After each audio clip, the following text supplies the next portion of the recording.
तळीरामांचं tension वाढवणारी अशी बातमी आहे। सार्वजनिक ठिकाणी नशा केल्यास कठोर कारवाई केली जाणार आहे। पहिल्या अपराधाबद्दल 1 वर्ष सक्त मजुरीची शिक्षा तर 10,000 रुपये दंड, दुसऱ्यांदा सापडल्यास 1.5 वर्षाची सक्त मजुरी आणि 20,000 रुपये दंड। दारूच्या नशेत असलेल्या व्यक्तींकडून होणारे अश्लील चाळे महिला वर्गात असुरक्षिततेचं वातावरण निर्माण होत असल्याचं सध्या चित्र आहे।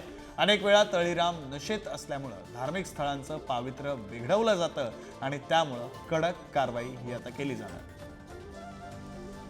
प्रतिनिधी सुशांत सावंत फोन लाईन वरून जोडले गेलेले आहेत। या संदर्भातला अधिकचा तपशील त्यांच्याकडून घेऊया। सुशांत, विक्रांत, आपण जर बघितलं असेल तर मागील काही वर्षात राज्याच्या अनेक घटना घडल्या की सार्वजनिक ठिकाणी दारू पिऊन मग ती महिलांची घटना असेल किंवा त्यांचा अवमान करणं असेल, अशा अनेक घटना समोर आल्या होत्या आणि त्याचमुळे या सर्व घटनांना आळा त्याचं सरकार पाऊल जे आहे ते उचललेलं आहे। सार्वजनिक ठिकाणी दारू पिताना आणि जर सार्वजनिक ठिकाणी दारू पिऊन जर कोणी नशेत आढळलं आणि त्याच्यातून जर असं रित्य झालं तर त्या व्यक्तीवर आता कडक शिक्षा आहे ती केली जाणार आहे। पहिल्या अपराधाबद्दल खरं तर 1 वर्ष दंड देण्यात येणार आहे।